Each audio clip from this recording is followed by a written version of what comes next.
Your Excellency, Dame Sandra Mason, President of Barbados, distinguished guests all.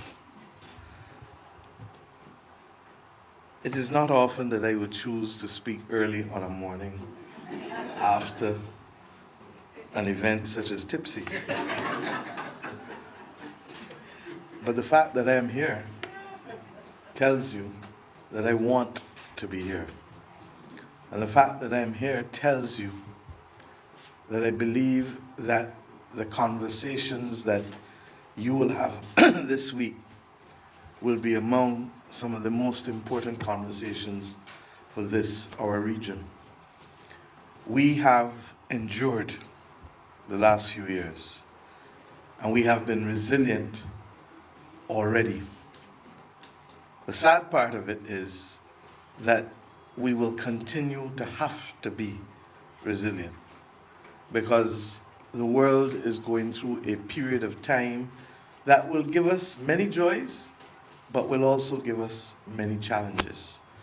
And because none of us have the ability to predict the future, we have the obligation to prepare for the future. And that is where you come in. Our region finds itself having to be able to prepare to work harder because that which was a normal, natural path of development is no longer a normal, natural path of development.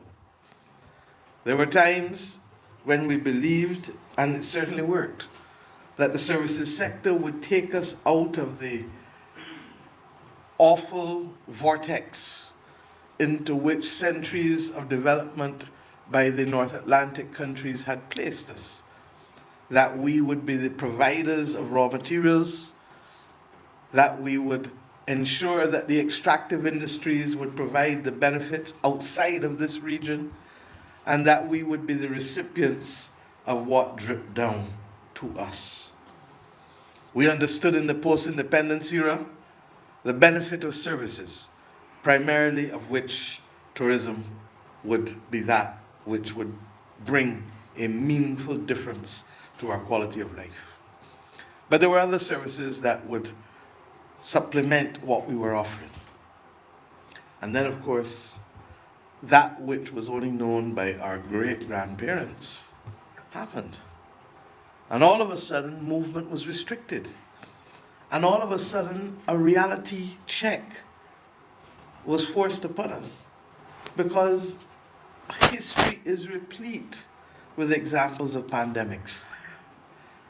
And those of us who believe that it would not happen to us, or that the world could not shut down, realize that the arrogance that accompanied those thoughts would have left us vulnerable in a way that we should never have been had we been students of history. I start with this context because we do not know the future. And that is why, more than anything else, we must be able to raise our people to be capable of adapting. You heard Mr. Jackman say that your first responsibility as principals when everything started to twirl was to adapt. But it isn't only principals who have to adapt. It is all of us. And all of us at every stage of our lives. But when you adapt, you have to have innate skills. And those skills don't only relate to things that are tangible in terms of what to do, but they first relate to can I do? And can I do is about head and heart combined, creating the capacity above all else to rise and face the day.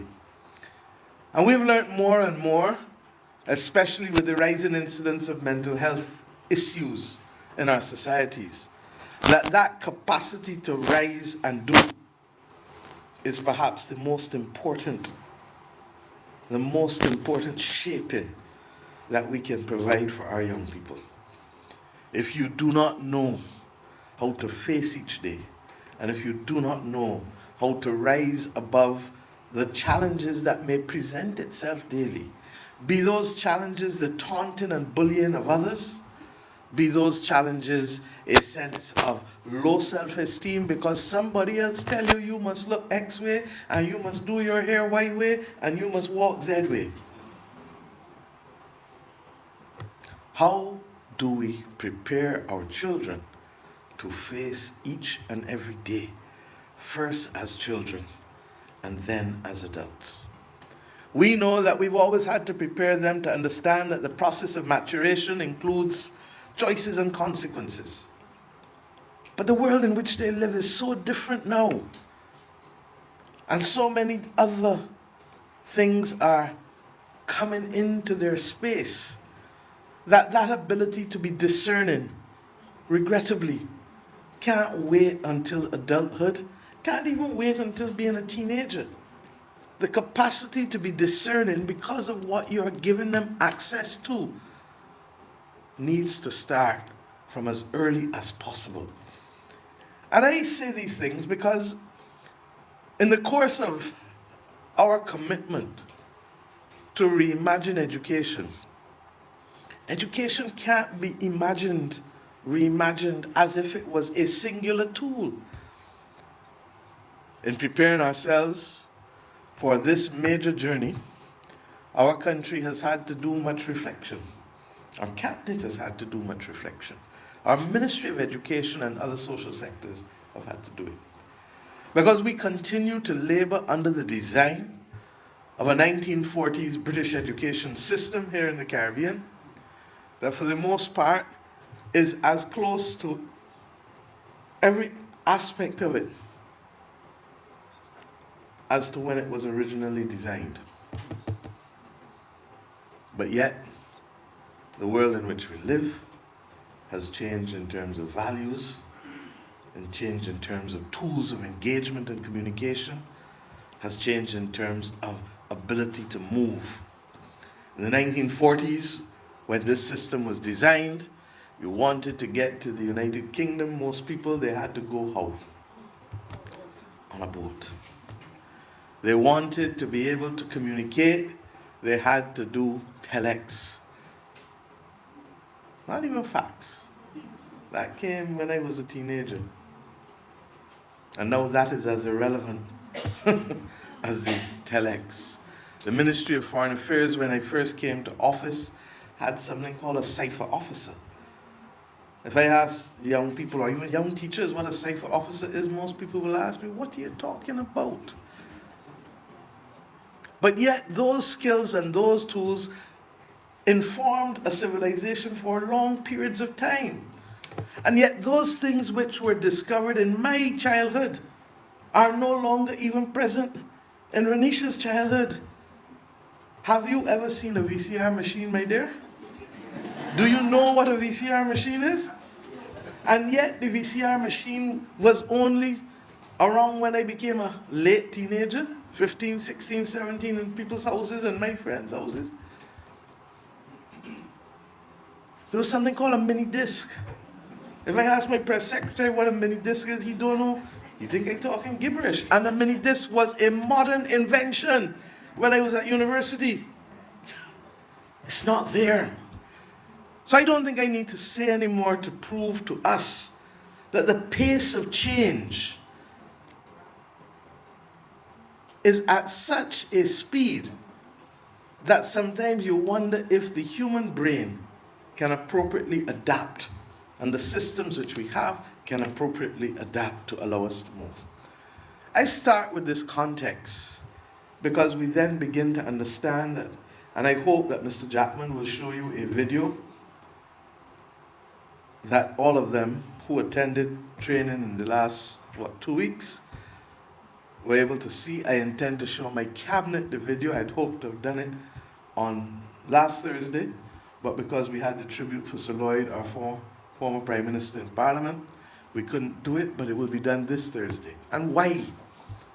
Even down to how our schools are designed reflects preparation for an industrial age that is now long gone. The skills that we need, and you heard the Chief Education Officer speak about the need for collaboration. critical thinking wasn't only being spoken about in the 21st century. When I was Minister of Education in 1994, 1995, the White Paper on Education Reform, we understood from as far back as then, 30 years ago, that we needed to change it. But the problem is that to change the educational system, as I learned then, isn't a function of the Ministry of Education. Sounds strange, no? To reimagine the education system is a function of national development, not even government development. Because it takes the entire society, it takes the goodwill of the entire population.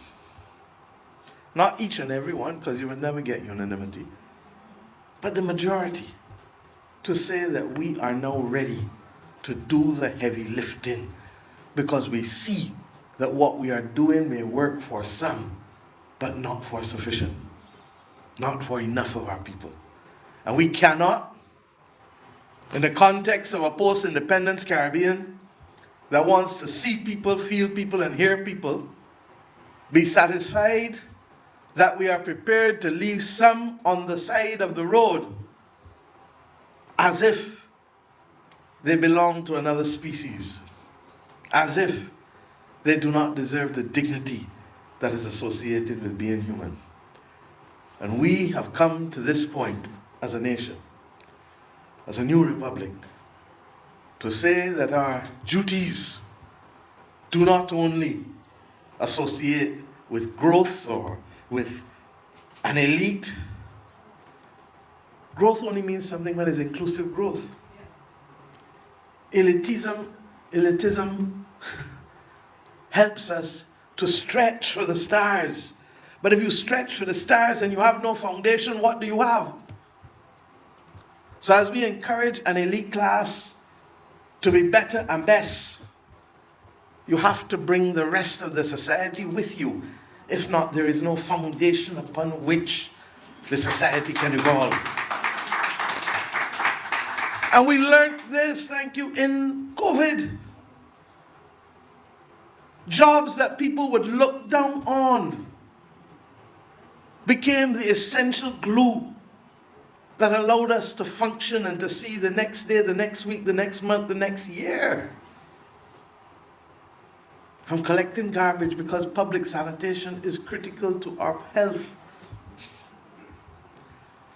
to people who were serving in gas stations, because all of a sudden we understood that our society is so dominated by energy. Energy.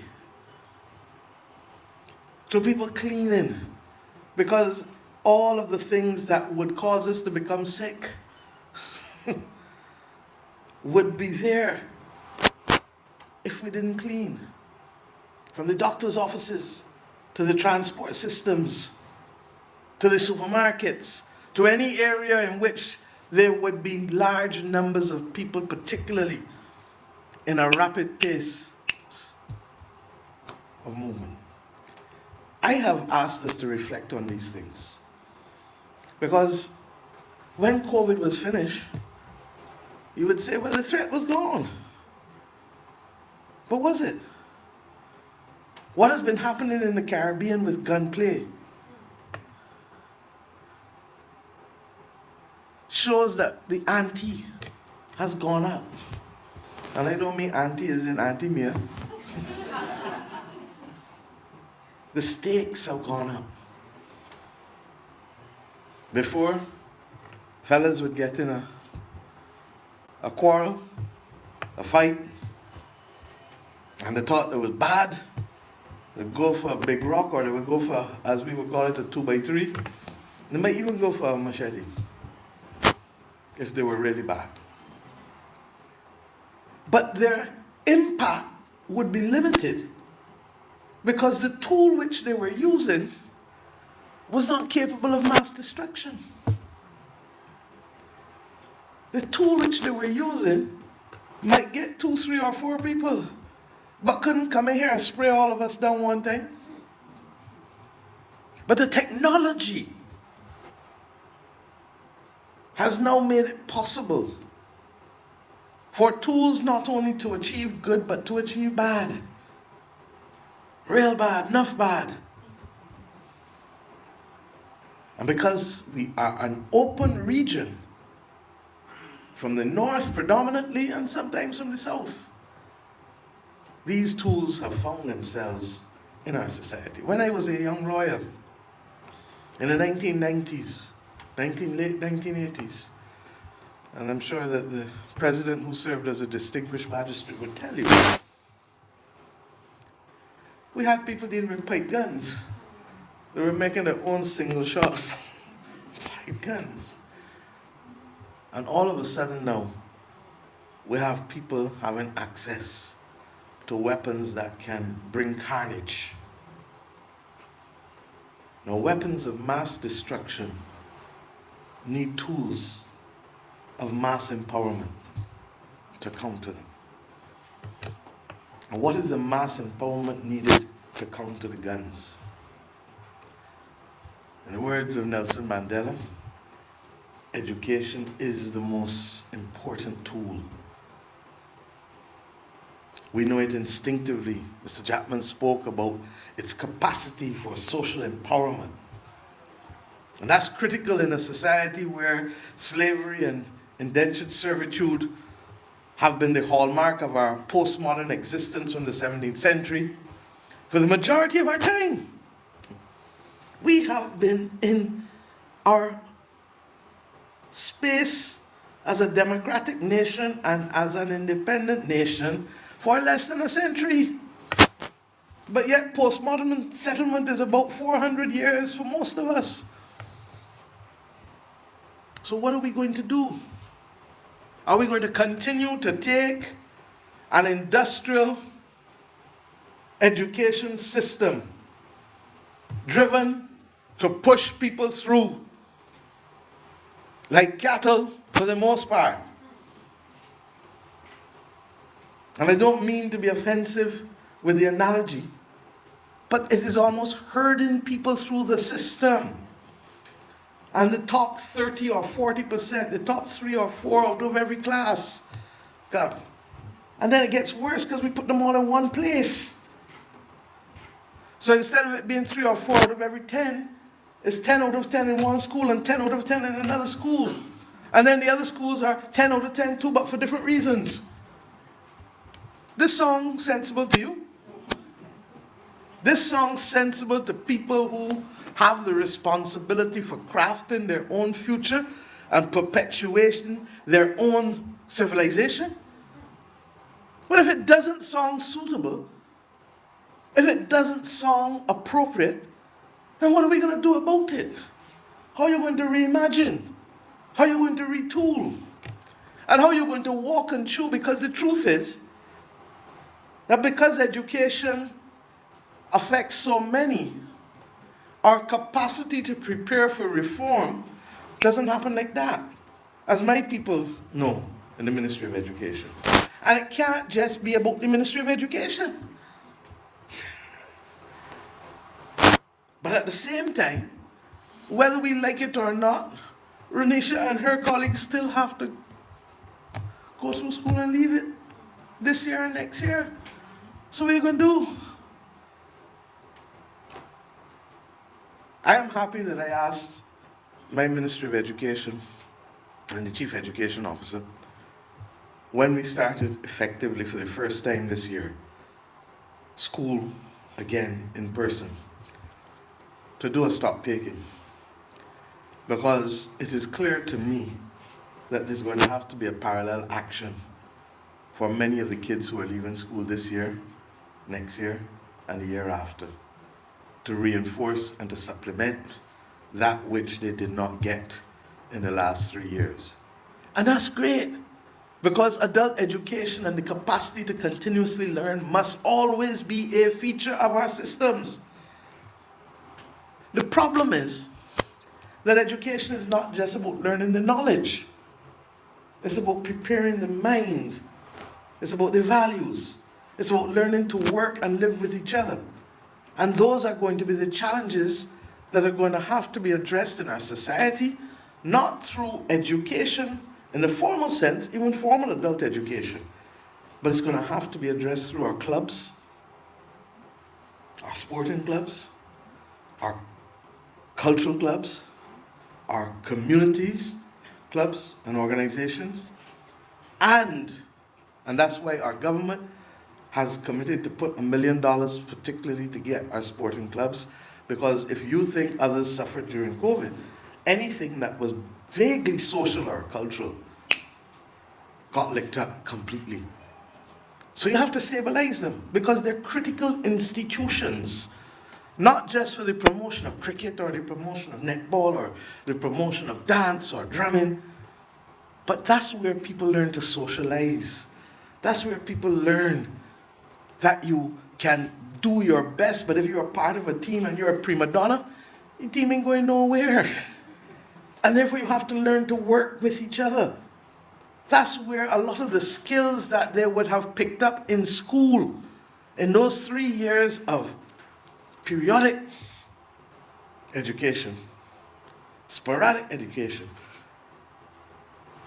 that's where they would have picked it up had they had continuous education. So as we prepare to reform for the future, we cannot leave on the sidelines the students of 2020 to 2023. And this is a clarion call to all of us in the Caribbean. Because if we treat to it as education alone, we're going to pay the price 5 years, 10 years, 15 years from now, not just in the loss of productivity, which should drive us, but regrettably in the antisocial behavior that will come with people who do not understand how they must assimilate and work with each other. You heard me talk about the fact that it isn't only about the kids there as well. We had a program going, and if I could turn back the hands of the clock is the one thing. 2 programs that were stopped since I was Minister of Education. And it hurts me to the core, across both parties. One was the understanding that every child between the ages, at the age of 3 and at the age of 5, ought to be tested for hearing, speech, and sight. There are too many children who we may not realize have some kind of impediment, disability, may not even be as large as that, but it affects their capacity to learn. And therefore the ministries of health and the ministries of education must work hand in glove. And this is where technology as a tool can help us, because technology can help us with the screening, so that we don't have to have as high a reliance on the practitioners, the audiologists or the optician or the nurses. Because if we can screen, we can then pick out those who really need the medical support. And the second one was the reading program. If you can't read, you could as well not be emancipated. If you cannot read, you could as well not be emancipated. And this is not a case like 30, 40, 50 years ago, where people genuinely may have wanted to go to school but were denied the opportunity for all kinds of reasons. Lack of access to schools, lack of capacity of families to be able to support them being able to go, all kinds of reasons. For the most part, everywhere in this region, education is delivered free at the primary, and for the most part at the secondary level, even if there's still a few countries that have capacity issues at the secondary level. That is why, as we move to full freedom of movement, we've said that the CARICOM Development Fund must be able to deal with disadvantaged countries, disadvantaged regions, disadvantaged sectors, but people see that only in terms of the economic. They need to see it also in terms of the social, because full freedom of movement means that we have to give ourselves the best possible chance, and we need it. And our ability, therefore, to bring every school or every country to the point where there is liberal access to pre-primary, primary, and secondary must be the ambition of the Caribbean man, to use Black Stallin's language, and woman. It's too basic. and for the very reasons that I've set out so far in the conversation. The tools of mass destruction, from the guns to artificial intelligence, will be there. What will make the difference are the people who use them. Gun doesn't walk up and talk by itself, and artificial intelligence is trying to. But that is why we have to change how we relate to each other. This notion of anonymity, which allows people not to be accountable, is one of the biggest underminers of human civilization.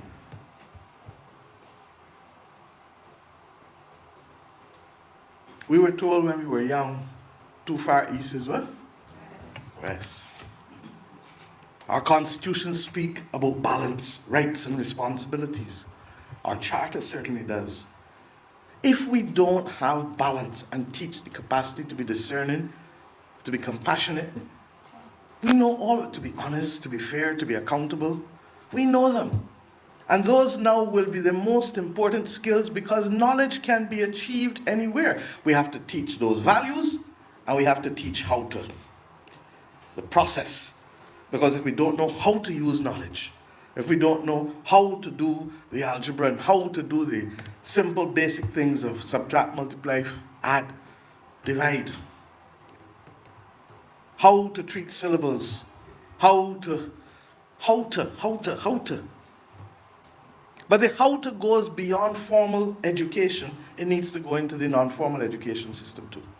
And ultimately, what is required of us for a good and strong educational system?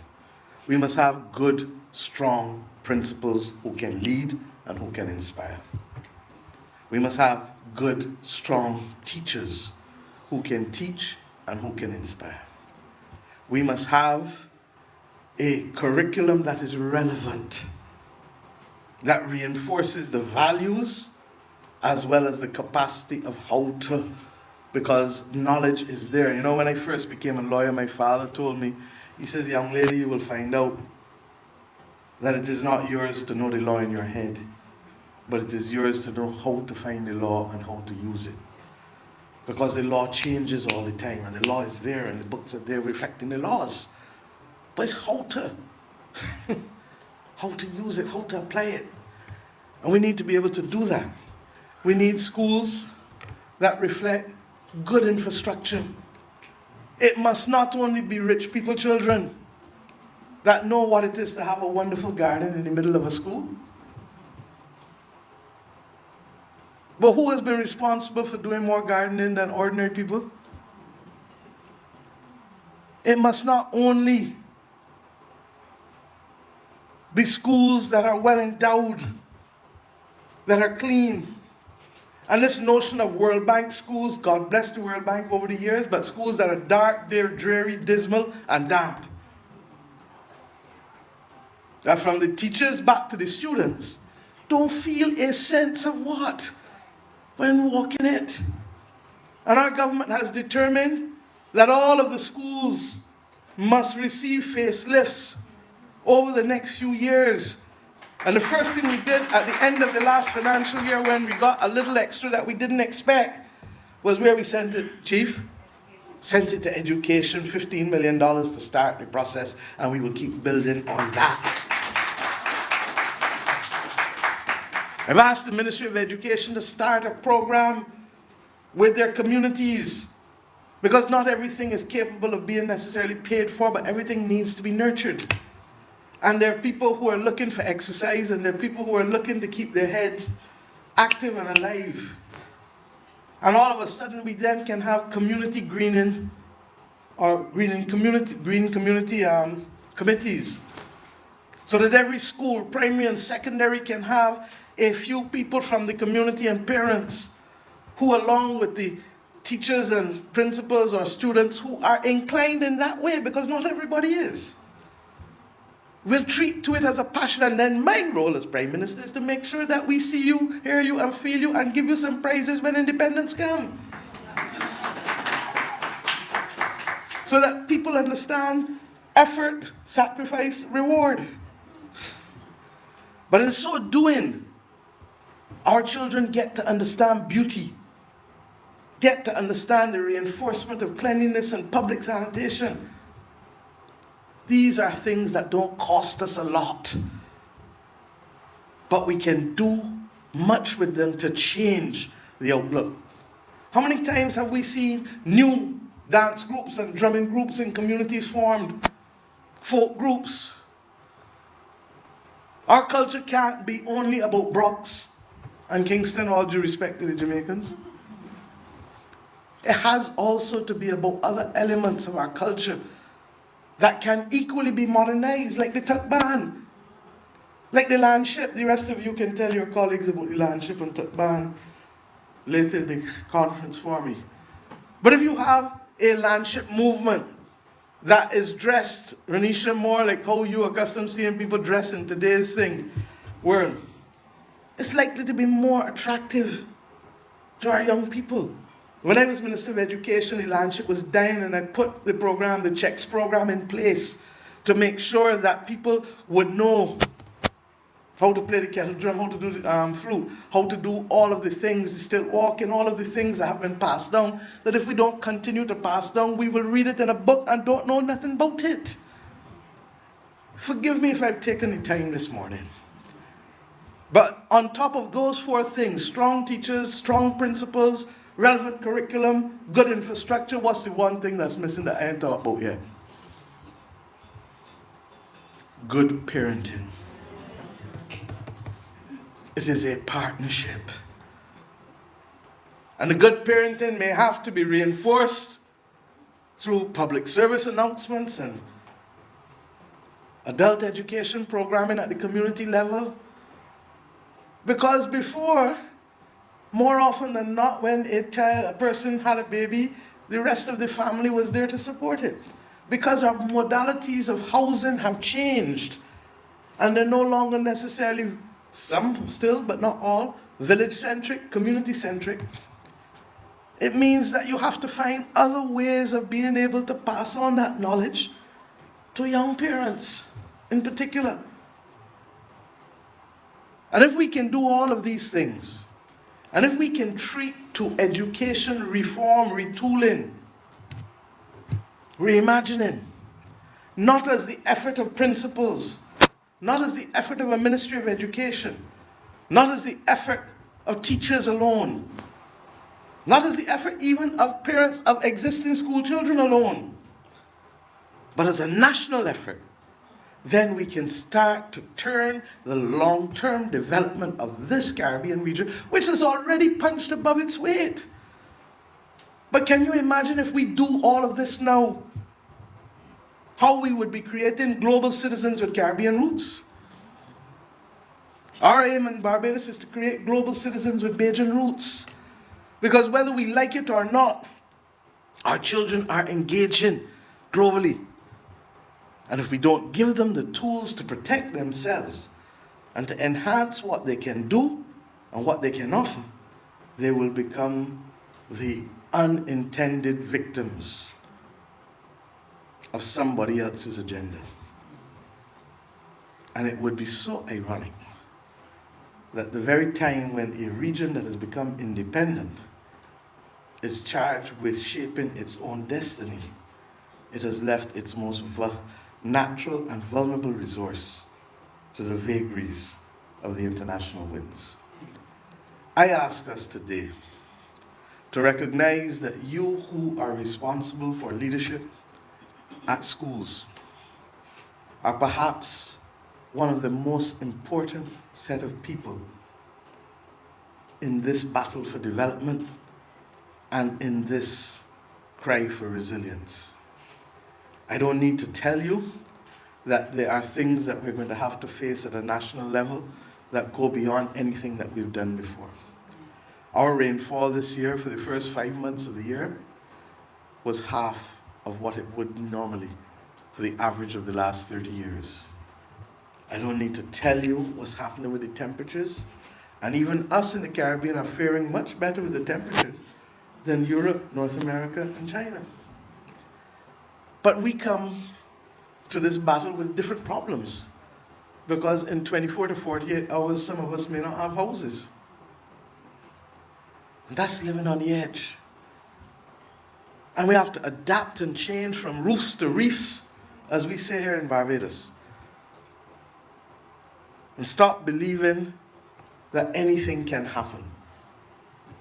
Everything must now be the subject of careful planning and careful monitoring. And that's a habit that is going to have to be inculcated in our teachers, in our principals, but in our children for the long run. And the arrogance that then led us to believe rather that a pandemic would never grind us in the way that it did globally is the same arrogance that may cause us to feel, as I say all the time, that species don't become extinct and civilizations don't fail. We know otherwise. We know otherwise to our certain knowledge about species, and we know otherwise in the region about societies being challenged, as we saw with Montserrat in our own lifetime. I ask you, therefore, those of you who are here, Mr. Jackman, please share the video. I don't want to take away from it, but what is clear is that the structure of our schools, the structure of our classrooms, and the curriculum, what we teach and how we teach, all have to change. Will it happen with a twiddle of a nose? No. But must it happen, and must there be a clear plan over the next few years for us to make it happen? Yes. And I've come here to say to you that because I know that the reform of education is not about the Ministry of Education, but is about the nation state. And a key part of the nation state is the government. And a key part of the government is the leadership of the cabinet. I'm here to say to you, we are present and we are ready to be counted upon in this journey. Thank you. The informative information presented in this video is motivational and is positively aimed at inspiring, educating and entertaining the viewers with the cutting edge of critical reasoning. If you enjoy the contents on the Black Radar YouTube channel, please consider subscribing to show your support. This is Mutabaruka. We want to present to you a wholesome kind of level of consciousness right now. So subscribe and tell your friend them. This is Mutabaruka.